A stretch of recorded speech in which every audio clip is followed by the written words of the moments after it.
8th ஸ்டாண்டர்டில் first லெசனில் இருக்கக்கூடிய சொற்பூங்கா நம்ம பார்க்க போகிறோம். இந்த சொற்பூங்காவில் வந்து கொஞ்சம் பாயிண்ட்ஸ் தான் இருக்கும். ஸோ அதுவுமே முக்கியமான பாயிண்ட்ஸ் தான். ஸோ பார்த்தோன்னா தமிழில் சொல் என்பதற்கு நெல் என்பது பொருள்.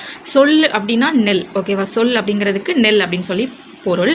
இதன் வழியில தான் சொன்றி சோறு அப்படிங்கிறதெல்லாம் வந்துச்சு அப்படின்னு சொல்லி சொல்கிறாங்க, ஓகேவா? தமிழில் சொல் அப்படிங்கிறதுக்கு நெல் என்று பெயர். அதே மாதிரி நெல்லில் பதர் உண்டு, ஆனால் சொல்லில் பதர் இருத்தலாகாது. எல்லா சொல்லும் பொருளும் குறித்தனவே அப்படின்னு சொல்கிறது கூற்று சொன்னது யாருன்னா தொல்காப்பியர். நெல்லில் பதர் உண்டு, ஆனால் சொல்லில் பதர் இருக்கலாகாது. எல்லா சொல்லும் பொருளும் குறித்தனவே. எல்லா சொல்லுமே பொருள் குறித்தனவே, ஓகேவா? நெல்லில் பதர் உண்டு, ஆனால் சொல்லில் பதர் இருக்கலாகாது. ஏன் அப்படின்னா எல்லா சொல்லுலையுமே பொருள் இருக்கும் அப்படின்னு சொல்லி ஒரு கூற்று சொல்லியிருக்காங்க. அந்த கூற்று யார் சொல்லியிருக்காங்கன்னா தொல்காப்பியர். இப்போ சொல்லுக்கு நெல் அப்படின்னு சொல்லி பொருளா, அதே மாதிரி மொழி என்பதற்கு சொல் என்பது பொருள்னு சொல்கிறாங்க. மொழிக்கு சொல், சொல்லுக்கு நெல், ஓகேவா? இப்போ மொழியை வந்து 3 வகையாக பிரிக்கலாம். ஓரெழுத்து மொழி, ஈரெழுத்து மொழி, 2க்கும் மேற்பட்ட எழுத்துக்களுடைய மொழின்னு சொல்லி பிரிக்கிறாங்க. ஓரெழுத்து மொழி, ஈரெழுத்து மொழி, 2க்கும் மேற்பட்ட எழுத்துக்களுடைய மொழி அப்படின்னு சொல்லி 3 வகைகளாக பிரிக்கிறாங்க. அதில் ஓரெழுத்து மொழி எவையெனில் நெட்டெழுத்து 7 ஓரெழுத்து ஒரு மொழின்னு சொல்கிறாங்க. இதில் ஓரெழுத்து மொழி அப்படிங்கிறது நெட்டெழுத்து 7 இருக்கா, அது வந்து ஓரெழுத்து ஒரு மொழின்னு சொல்கிறாங்க. சொன்னது யாருன்னா தொல்காப்பியர் தான், ஓகேவா? குற்றெழுத்து ஒன்று தனித்து நின்று சொல் ஆவது இல்லை. குற்றெழுத்து அப்படிங்கிறது குறில் வந்து தனித்து நின்று பொருள் தராது அப்படின்னு சொல்லி சொல்கிறாங்க, ஓகேவா? தனித்து நின்று சொல் ஆவது இல்லை என்பதை குற்றெழுத்து 5ம் மொழி நிறைவு இலவே என்பார். குற்றெழுத்து 5மே மொழி நிறைவுனா அதுக்கு ஒரு நிறைவு கிடையாது. அது மட்டும் தனித்து நின்றோ இல்லைன்னா ஒரு பொருள் ஒரு இதில் வந்து கடைசியாக குற்றெழுத்து வந்தோ எதுவுமே நிறைவு பெறாது ஒரு சொல்ல, ஓகேவா? அதை தான் இங்கே சொல்லியிருக்கிறாங்க. இப்போ உயிர்மை நெட்டெழுத்து வந்து 126 உயிர்மை நெட்டெழுத்துக்கள் வந்து 126. சப்போஸ் இதை கூட கேட்கலாம். உயிர்மை நெட்டெழுத்துனா கேசா அதெல்லாம் இருக்குல்ல, அது 126. இப்போது இந்த ஓரெழுத்து ஒரு மொழி சொன்னோமா, அதில் மொத்தம் 42 ஓரெழுத்து இருக்குது, ஓகேவா? ஒரே ஒரு எழுத்து மட்டும்தான் வரும். அதுலேயே நம்மளுக்கு நிறைய விதமான பொருள் வந்து வரும்னு சொல்கிறாங்க. அதில் அந்த 42ல் 40 இது வந்து நெட்டெழுத்து, 2 மட்டும் குறில், சரியா? 40 எழுத்து நெடில், ஒரு 2 எழுத்து மட்டும் குறில் எழுத்து, ஓகேவா? அந்த 40 எழுத்து எப்படிலாம் பிரிக்கிறாங்கன்னா உயிர் வரிசையில் 6ம், உயிர் எழுத்து வரிசை இருக்குல்ல அந்த வரிசையில் 6 வருதுன்னு சொல்கிறாங்க, ஓகேவா? அந்த வரிசையில் 6 வருது. மகர வரிசையில், சரியா? மகர வரிசையிலையும் 6, அதாவது 6 எழுத்துக்கள் எதுக்கெலாம் வருதுன்னா உயிர் வரிசையிலையும் மகர வரிசையிலையும் 6 எழுத்து வருது. அடுத்தது த ப ந இந்த எழுத்துக்கள்லாம் 5 எழுத்துக்கள் வருது, ஓகேவா? த ப ந இந்த 3 எழுத்துலையும் 5 எழுத்துக்கள் வருது. க ச வ இந்த வரிசையில் 4 எழுத்துக்கள் வருது. க ச வ 5 எழுத்து வரக்கூடியது த ப ந, த ப ந. 4 எழுத்து வரக்கூடியது க ச வ, க ச வ, ஓகேவா? ஏன் வரிசையில் ஒரே ஒரு எழுத்து. இப்போ 6 எழுத்து வரக்கூடியது உயிர் வரிசையிலையும் மகர வரிசையிலையும், 5 எழுத்து வரக்கூடியது த ப ந, 4 எழுத்து வரக்கூடியது க ச வ. இதே ஒரே ஒரு எழுத்து மட்டும் வரக்கூடியது ஏ வரிசை, ஓகேவா? ஏ வரிசை. ஸோ மொத்தமாக 40 ஓரெழுத்து ஒரு மொழி நெடிலில் இருக்குது.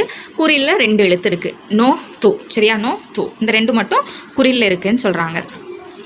அடுத்து இந்த ஓரெழுத்து ஒரு மொழியில் நம்ம ஏற்கனவே பார்த்தோம். உயிரெழுத்து மகர வரிசை இந்த 2லேயும் 6, த ப நல 5, க ச வல 4, ஏ வரிசையில் 1, அப்புறம் குறில் எழுத்தில் 2 இருக்குது அப்படின்னு சொல்லி நம்ம பார்த்தோம். ஸோ அது என்னென்ன அப்படிங்கிறது இங்கே கொடுத்துருக்குறாங்க, ஓகேவா? அதே மாதிரி நம்ம ஓரெழுத்து ஒரு மொழி 42 எழுத்து இருக்கா, அந்த 42யுமே நம்ம நல்லா ஞாபகம் வச்சுக்கிட்டோம் அப்படின்னா ஆப்ஷனில் ஏதாவது ஒரு 4 இதை கொடுத்து இதில் 3 இது ஓரெழுத்து மொழி இல்லாத ஒரே ஒரு எழுத்தை கண்டுபிடிக்க சொல்லுவாங்க. ஸோ இந்த எல்லாத்தையுமே நம்ம ஞாபகம் வச்சுக்கிட்டோம். இதுக்கான மீனிங் என்ன அப்படிங்கிறத நம்ம ஞாபகம் வச்சுக்கிட்டோம்னா நம்மளுக்கு வந்து இந்த ஒன்று மட்டும் கண்டுபிடிக்கிறது ஈஸி. அதே மாதிரி இது நல்லா ஞாபகம் வச்சுருந்தோம்னா 3 இது கொடுத்து இதில் எது ஓரெழுத்து ஒரு மொழின்னு கேட்டால் கூட நம்மளால் சொல்ல முடியும், ஓகேவா? ஸோ இதெல்லாமே நல்லா மனப்பாடம் பண்ணிக்கோங்க. ஸோ ஓரெழுத்து ஒரு மொழி, ஓகேவா? இந்த ஓரெழுத்து ஒரு மொழிக்கான மீனிங் வேணும்னாலும் கமெண்ட் செக்ஷனில் சொல்லுங்கள். நான் வந்து வீடியோவாக உங்களுக்கு அப்லோட் பண்ணுறேன். இந்த 40 நெடில் எழுத்துக்களை சொன்னதும் நன்னூல் தான். அதே மாதிரி 2 குறில் எழுத்து இருக்கா, அந்த 2 குறில் எழுத்தையுமே இந்த நன்னூல் வந்து நோ தூ என்னும் உயிர்மை எழுத்துக்களும் பொருளுடைய ஓரெழுத்து மொழிதான். அதாவது ஓரெழுத்து ஒரு மொழி தான். இந்த நோ தூ அப்படிங்கிறதும் ஓரெழுத்து ஒரு மொழி தான் நன்னூல் சொல்லுது. ஸோ இந்த 42 ஓரெழுத்து ஒரு மொழியையும் சொல்லக்கூடியது வந்து நன்னூல். ஓகேவா? அடுத்தது பூ அப்படிங்கிற பூ என்பது ஓரெழுத்து ஒரு மொழி, கா என்பது ஓரெழுத்து ஒரு மொழி. இந்த ரெண்டையுமே சேர்க்கும் போது நமக்கு பூங்கான் வருமா? ஸோ அந்த வார்த்தையில் இருக்கக்கூடிய ரெண்டுமே ஓரெழுத்து ஒரு மொழி தான். அந்த ரெண்டையும் சேர்க்கும் போது நம்மளுக்கு புதுசாக ஒரு வார்த்தை உருவாகுது அப்படின்னா அது வந்து கலை சொல்லுன்னு சொல்கிறாங்க. எக்ஸாம்பிளுக்கு இந்த இடத்துல ஆ, மா, நீ, மீ, பி, உ, சே, தே இது எல்லாமே ஓரெழுத்து ஒரு மொழி தான். இதில் ஃபஸ்ட்டு ரெண்டுமே ஆ, மா, இந்த ரெண்டையுமே சேர்த்தோன்னா ஆமான்னு சொல்லி ஒரு சொல் வருது, ஆமாம். ஸோ அதை வந்து கலை சொல்லுன்னு சொல்கிறாங்க. காட்டு பசுக்கு ஆமா அப்படின்னு சொல்லி பெயர் அப்படின்னு சொல்கிறாங்க. காட்டு பசுக்கு இன்னொரு பெயர் ஆமா அப்படின்னு சொல்லி சொல்கிறாங்க. ஸோ ஆமாங்கிறதும் ஒரு கலை சொல் தான். அதை தான் இங்கே சொல்லியிருக்காங்க. பூ என்பதும் பூ அப்படிங்கிறதும் ஓரெழுத்து ஒரு மொழி, கா என்பதும் ஓரெழுத்து ஒரு மொழி. இந்த ரெண்டையும் சேர்க்கும்போது பூங்கான் வருதா? ஸோ இது ஒரு கலை சொல்லாக மாறிடுது. 2 ஓரெழுத்து ஒரு மொழி இணையும் போது ஒரு வார்த்தை உருவாகுதுன்னா அதுதான் கலை சொல். ஓகேவா? அதே மாதிரி யா அப்படிங்கிறது வினா. ஓகேவா? அதை நம்ம என்ன சொல்கிறாங்க? யாது, யாவன், யாவர், யாவள், யாங்கு, யாண்டு, யார், யாவை இப்படிலாம் வினாவதற்கு முன்னாடி வந்து நிற்கக்கூடியது யா அப்படிங்கிறது தான். ஸோ யான்றது வினா. ஓகேவா? அடுத்து நம்ம சொன்ன இந்த 2 ஆமா அப்படிங்கிறதும் ஆங்கிறதும் ஓரெழுத்து ஒரு மொழி தான், மாங்கிறதும் ஓரெழுத்து ஒரு மொழி தான். ஸோ ஆமா அப்படின்னு சொல்லும்போது அது வந்து கலை சொல்லாக மாறிடுது. ஆமா அப்படிங்கிறதுக்கு காட்டு பசுவையும் ஆமா அப்படின்னு சொல்லி தான் சொல்லுவாங்க. அடுத்து மா அப்படின்னு சொல்லி எடுத்துக்கிட்டோம்னா மாங்கிறது ஓரெழுத்து ஒரு மொழி தான். அதுக்கு வந்து பெரிய, மாமரம் இந்த மாதிரியான மீனிங் இருக்குது ஓரெழுத்து ஒரு மொழியில். அதில் நாட்டில் உள்ள பெருமக்கள் பெரிதும் கூடும் அவே மாநாடுன்னு சொல்கிறோம். நாட்டில் உள்ள பெருமக்கள் நிறைய மக்கள் கூடக்கூடிய ஒரு கூட்டத்தை வந்து நம்ம என்னன்னு சொல்லுவோம்? மாநாடுன்னு சொல்லுவோம். அதே மாதிரி நிறைய குறுநிலங்களை உள்ளடக்கிய பெருநிலத்தை மாநிலம், சின்ன சின்ன நிலங்களை உள்ளடக்கிய ஒரு பெரிய நிலம் இருக்குமா, அதை வந்து மாநிலம் அப்படின்னு சொல்லி சொல்கிறாங்க. ஓகேவா? அதே மாதிரி உலக பெரும் பரப்பையும் இயக்கத்தையும் சூட்ட ஞாலம் அப்படின்னு சொல்லி பயன்படுத்துகிறாங்க. அடுத்தது மா என்பது ஓரெழுத்து ஒரு மொழி, மக்கள் வழக்கிலும் இலக்கிய வழக்கிலும் திகழ்கிறது. மாங்கிறது எல்லா விதத்திலுமே இருக்குது. நிறைய பெரிய, அதான் சொல்லலை, பெரிய அப்படின்னு சொல்லும் போதே ஒரு இதை வந்து பெரியது அப்படின்னு சொல்கிறதுக்கே மாங்கிற வார்த்தையை யூஸ் பண்ணுறாங்க. ஸோ நம்மளுக்கு மான் கொடுத்தா மாமரனும் வரும், பெரிய அப்படிங்கிறதும் வரும். ஓகேவா? ஸோ நம்ம எப்படி சொல்கிறோம்? மாநாடு. அப்போ நிறைய கூட்டங்கள் நடக்கக்கூடியதை மாநாடுன்னு சொல்கிறாங்க. அதே மாதிரி நிறைய நிலம் சேர்ந்த ஒரு இடத்த வந்து மாநிலம் சொல்கிறோம். ஸோ மாங்கிறது பெருசு, நிறைய இருக்கிற ஒரு இதை தான் வந்து அந்த மாங்கிற வார்த்தையை வச்சு அதை வந்து சொல்கிறாங்க அப்படின்னு சொல்கிறாங்க. அது மட்டும் இல்லாமல் மாங்கிறது வந்து அதே மாதிரி மாநிலம் அப்படிங்கிறது ஒரு ஒரு பெண் வந்து ஒரு பெண்ணுடைய நிறத்தோட வந்து ஒப்புமைப்படுத்துகிறாங்க. அதாவது ஒரு நிறைய இருக்கக்கூடிய ஒரு இதை மா அப்படிங்கிற வார்த்தையை வச்சு சொல்கிறாங்க. மாநிலம், மாநாடு, ஞாலம்ன்ற மாதிரி சொல்கிறாங்க. அதே மாதிரி ஒரு பெண்ணுடைய நிறத்தை கூட இந்த மாவை வச்சு ஒப்புமைப்படுத்துகிறாங்க. மாநிறம் அப்படின்னு சொல்லி அந்த நிறத்தை கூட ஒப்புமைப்படுத்தி சொல்கிறாங்க. அதே மாதிரி மாங்கிறதுக்கு விலங்கையும் குறிக்கும் சொல்கிறாங்க. மாங்கிறது விலங்கையும் குறிக்கும். அரிமா, பரிமா, நரிமா, வரிமா, கரிமா. ஸோ இப்படி விலங்குகளுடைய பெயர்களையும் குறிக்கும்னு சொல்கிறாங்க. மாங்கிறது பெரிய நிறைய சேரக்கூடிய ஒரு இதையும் குறிக்கும். அதே மாதிரி ஒரு பெண்ணுடைய நிறத்தையும் ஒப்புமைப்படுத்துகிறாங்க. மாங்கிறது விலங்குகளையும் குறிக்குன்றாங்க. அரிமா, பரிமா, நரிமா, வரிமா, கரிமா. ஓகேவா? இந்த மாதிரி விலங்குகளின் பெயர்களையும் குறிக்கிறாங்க. அதே மாதிரி ஈ அப்படிங்கிறது பொதுப்பெயர். ஈ அப்படிங்கிறது பொதுப்பெயர். இது வந்து ஓயாதி ஒளி செய்யும் ஒளி குறிப்பை காட்டி நிற்கிறது. எப்படின்னா ஈங்கிறது ஒரு பூச்சி. இப்போ ஈங்கிறது ஒரு பூச்சி இருக்குது. அந்த பூச்சிலே வகைகள் இருக்கும். மாட்டு ஈ, தேனி ஈ, சாதாரண ஈ அப்படிங்கிற மாதிரி இருக்கா. ஸோ அது வந்து ஒளி எழுப்பிட்டே இருக்கும். நம்ம காதுகிட்ட ஈ வந்து கொயங்கன்னு சொல்லும்போது நம்மளுக்கு அந்த ஒளி எழுப்பிட்டே இருக்கலாம். அதான் ஓயாதி ஒளி செய்யக்கூடிய ஒளி குறிப்பை காட்டி நிற்கிறதுன்னு சொல்கிறாங்க. அதனால் ஈங்கிறது பொதுப்பெயர். ஏய் என்பது என்னோடு கூடு. ஏய் என்பது என்னோடு கூடு. பொருந்து, சேர் அப்படின்னு சொல்லி பொருள் தருது. ஏய்ங்கிறதுக்கு வந்து எய்தல் அப்படின்னு சொல்லி சொல்லுவாங்க. அப்படி தானே?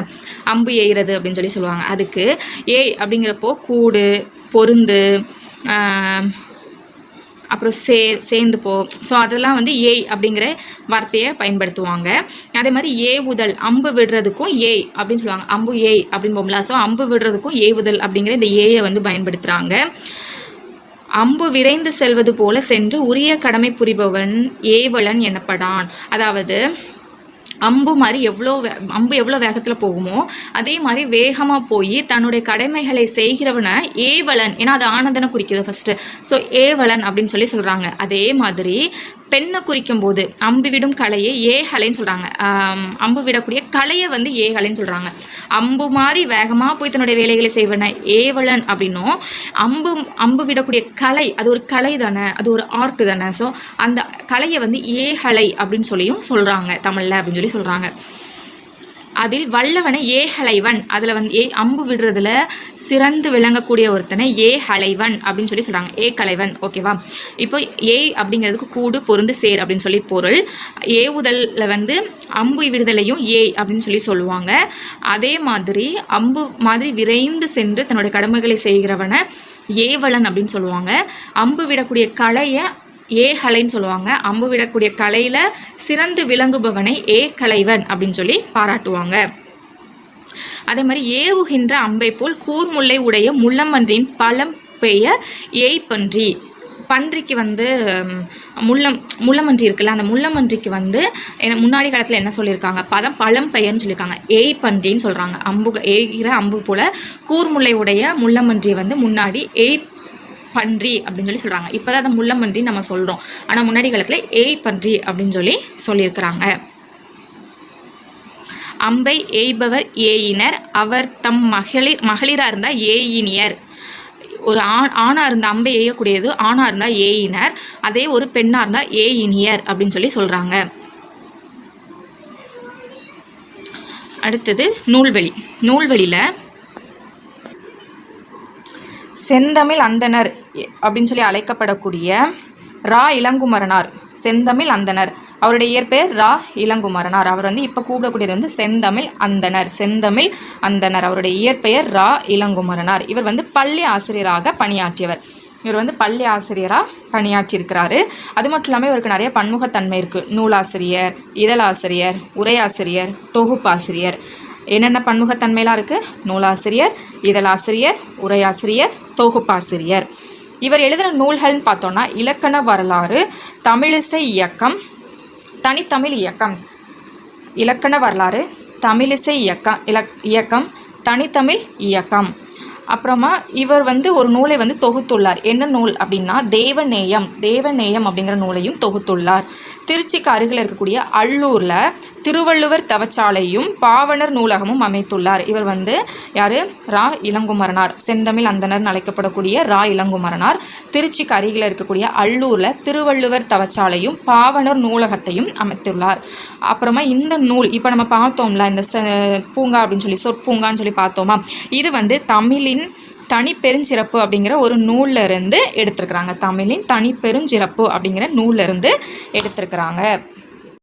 எழுத்துக்களின் பிறப்பு பற்றி நம்ம பார்க்க போகிறோம். ஓகேவா? வாயை திறந்து ஒலித்தாலே என்னும் எழுத்து ஒலிக்கிறது. இப்போ உ க ப இந்த 4 எழுத்தை நம்ம ஒலித்து பார்க்கும்போது அப்படிங்கிறது வாயை திறந்தாலே ஒலிக்குது.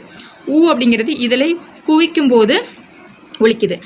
க அப்படிங்கிறது மேல் அன்னத்தை ஒட்டும்போது, நம்ம நாக்கோடைய முன்பகுதி நம்ம மேல் அன்னத்தை வந்து தொடும்போது க அப்படிங்கிற எழுத்து ஒலிக்குது. ப அப்படிங்கிறது 2 இதழ்கள் ஒட்டுவதனால நம்மளுக்கு பிறக்குது. ஓகேவா? அப்போது ஒரு எழுத்து பிறக்கிறதுக்கு வாயை திறத்தல், இதழ்கள் குவித்தல், மேல் அன்னம் ஒட்டுதல், இதழ்கள் 2 ஒட்டுதல். ஸோ இந்த மாதிரி ஒவ்வொரு எழுத்தும் பிறக்கிறதுக்கான இடமும் பிறக்கும் முயற்சியும் வெவ்வேறாக இருக்குது. ஒவ்வொரு எழுத்துக்குமே அது டிஃப்ரெண்ட்டாக இருக்குது அப்படின்னு சொல்கிறாங்க. ஓகேவா? இப்போ பிறப்புன்னு பார்க்கும்போது உயிரின் முயற்சியினால் உடலில் உள்ளிருந்து எழும்பும் காற்றானது மார்பு, தலை, கழுத்து, மூக்கு ஆகிய 4 இடங்களில் ஒன்று பொருந்தி, அதாவது அந்த காற்று வந்து மார்பு, தலை, கழுத்து, மூக்கு இந்த 4 இடத்துலையும் ஒன்று பொருந்தி இதழ், நாக்கு, பல், மேல்வாய் இந்த முயற்சிகள்னால வேறு ஒலிகளாக தோன்றுதுன்னு சொல்கிறாங்க. ஓகேவா? அதாவது அது முயற்சி வந்து எப்படின்னா மார்பு, தலை, கழுத்து, மூக்கு இந்த முயற்சினால் எந்த இடத்துல தோன்றுதுன்னா இதழ், நாக்கு பல் மேல்வாய். இந்த ஒட்டுதல், குவித்தல், இணைதல், இந்த இதழ்கள் இணைகிறது, இல்லைன்னா நாக்கு வந்து மேலே உள்ள அன்னத்தில் போய் தொடுறது, இந்த மாதிரியான சில இடங்களில் வந்து அந்த எழுத்து தோன்றுதுன்னு சொல்கிறாங்க. அப்போது ஒரு எழுத்து உருவாகிறதுக்கான முயற்சி எங்கேருந்து முயற்சிக்கப்படுது அப்படின்னு கேட்டாங்கன்னா மார்பு, தலை, கழுத்து, மூக்கு. அதே இது இடங்கள்னு கேட்டாங்கன்னா இதழ், நாக்கு, பல், மேல்வாய். ஓகேவா? அது பிறக்கக்கூடிய இடம் வந்து இதழ், நாக்கு, பல், மேல்வாய். இதில் தான் அது வந்து டிஃப்ரெண்ட்டான வேர்டில் வந்து உருவாகுது. ஓகேவா? இதனையே எழுத்துக்களின் பிறப்பு என்பர். எழுத்துக்களின் பிறப்பினை இடப்பிறப்பு, முயற்சி பிறப்பு சொன்னா. இடப்பிறப்பு என்னன்னா இதழ், நாக்கு, பல், மேல்வாய். முயற்சி பிறப்புனா மார்பு, தலை, கழுத்து, மூக்கு. ஓகேவா? இந்த மாதிரி 2 வகையாக பிரிக்கிறாங்க. எழுத்துக்களுடைய இடப்பிறப்பு அப்படின்னு பார்த்தோம்னா உயிரெழுத்து 12மே கழுத்தை இடமாக கொண்டு பிறக்கிறது. இப்போ இது வந்து ரொம்ப ஈஸி. நம்மளுக்கு வந்து ஏதாவது ஒரு எழுத்து கொடுக்குறாங்க அப்படின்னா நம்ம அதை உச்சரித்து பார்க்கும்போதே கீழே இருக்கிற ஆப்ஷனோட நம்ம வந்து கம்பேர் பண்ணி பார்க்கும்போதே அது எங்கேருந்து பிறக்குது அப்படிங்கிறத நம்மளால் வந்து உணர முடியும். ஓகேவா? இப்போ உயிரெழுத்து 12மே கழுத்தை இடமாக கொண்டு பிறக்குதுன்னு சொல்கிறாங்க. வல்லினமை வந்து மார்பை இடமாக கொண்டு பிறக்கிறது. மெல்லின மெய்யெழுத்து 6 மூக்கை இடமாக கொண்டு பிறக்கிறது. இடையின மெய்யெழுத்து 6 கழுத்தை இடமாக கொண்டு பிறக்குதுன்னு சொல்கிறாங்க. ஆயுத எழுத்து வந்து தலையை இடமாக கொண்டு பிறக்குது. ஓகேவா? அப்போது கழுத்தை வந்து இடமாக கொண்டு பிறக்கக்கூடியது என்னதெல்லாம் அப்படின்னா உயிரெழுத்து, இடையின எழுத்து. தலையை இடமாக கொண்டு பிறக்கக்கூடியது ஆயுத எழுத்து. மார்பை இடமாக கொண்டு பிறக்கக்கூடியது வல்லினமை. மூக்கை இடமாக கொண்டு பிறப்பிக்கக்கூடியது மெல்லின மெய். அதை சொல்லும் போதே நம்மளுக்கு மூக்கில் தான் சொல்கிற மாதிரி இருக்கும். ஓகேவா? சரி, அதனுடைய முயற்சியை வந்து கீழே கொடுத்துருக்குறாங்க. அந்த முயற்சியில் வந்து ஆ இந்த 2மே வாயை திறத்தலின் முயற்சியினால் பிறக்கிறது. ஆ. அதுமாரி ஏ ஐ இந்த 5மே வாய் திறக்கும் முயற்சியுடன் நாக்கின் அடி ஓரமான மேல்வாயின் பல்லை தொடுற முயற்சினால பிறக்குதுன்னு சொல்கிறாங்க. ஏ ஐ இது எல்லாமே மேலனத்தில் போய் டச் ஆகுது. அப்படி தானே? ஸோ நாக்கை வந்து நாக்கினுடைய அடி ஓரம் வந்து மேலனத்தை போய் தொடுறதுனால நம்மளுக்கு அந்த முயற்சியின் மூலமாக பிறக்குது. மீதி இருக்கக்கூடிய ஓ ஔ இதெல்லாம் உதட வந்து குவிக்கிறது மூலமாக நம்மளுக்கு பிறக்குதுன்னு சொல்கிறாங்க. ஓகேவா? இது உயிரெழுத்து. அடுத்தது மெய்யெழுத்து பார்க்காங்க. இங்கே வந்து நம்ம சொல்லும் போதே தெரியும் நம்மளோட மேலனத்தை போய் அது டச் ஆகுது. ஸோ அந்த மேலனத்தின் அடிப்பகுதியை பொருந்துறதுனால பிறக்குது. ஓகேவா? இச் இஞ்ச் இந்த 2மே நாவின் இடைப்பகுதி வந்து நடு அன்னத்தில், இது இது அன்னத்தின் அடிப்பகுதி, இது நடு அன்னத்தில் பொருந்துவதன் மூலமாக பிறக்குதுன்னு சொல்கிறாங்க. இன் அது வந்து என்ன செய்யுதுன்னா நாக்கோட நுனி வந்து அன்னத்தின் நுனியை போய் தொடுது. ஓகேவா? இன் அன்னத்தின் நுனியில் போய் தொடுது, மேலன்னத்தில் உள்ள நுனியில் போய் தொடுது. அடுத்தது இது வந்து மேல் வாய் பல்லினுடைய அடிப்பகுதியில் போய் நம்மளுடைய நாக்கோட நுனி வந்து படுறது மூலமாக பிறக்குது. இந்த 2மே இதழ் கீழ், அதாவது மேல் இதழும் கீழ் இதழும் பொருந்துறது மூலமாக அப்படிங்கிற மாதிரி இதுதான் 2 இதழ்னா இந்த 2 இதழும் இப்படி பொருந்துறதன் மூலமாக இம்மும் பிறக்குதுன்னு சொல்கிறாங்க. அப்படிங்கிறது நம்மளுடைய நாக்கு வந்து மேலெண்ணத்தினுடைய அடிப்பகுதியை பொருத்துவதன் மூலமாக பிறக்குதுன்னு சொல்கிறாங்க. ஓகேவா? இல் இது வந்து மேல் நாக்கில் மேல் வாயோடைய நாக்கின் நுனி வருடுவதனால நம்மளுக்கு சொல்லும்போதே ஒரு ட்ர் அப்படிங்கிற ஒரு மாதிரி ஒரு சவுண்ட் வரும். ஸோ அது வந்து வருடுதல்னு சொல்கிறாங்க. ஓகேவா? அந்த நாவின் நுனி வந்து வருடுதல்னால பிறக்குது. இல். ஓகேவா? இந்த இல் அப்படிங்கிறது நம்முடைய மேல்வாய் பல்லின் அடியை நம்ம நாக்குடைய ஓரம் வந்து தடித்து நெருங்குவதனால பிறக்குது. ஓகேவா? அதே மாதிரி இந்த இல் வந்து நாக்குடைய ஓரம் வந்து தடித்து தடவுதல், இது வந்து தடித்து நெருங்குவதால், இது தடித்து தடவுவதால் இந்த இல் வந்து பிறக்குதுன்னு சொல்கிறாங்க. வந்து நம்முடைய மேல் உதடு இருக்குல்ல, வாய்ப்பல் இருக்குல்ல, அந்த மேல் வாய்ப்பல் வந்து கீழ் உதட பொருந்துவதன் மூலமாக இந்த அப்படிங்கிறது பிறக்குது.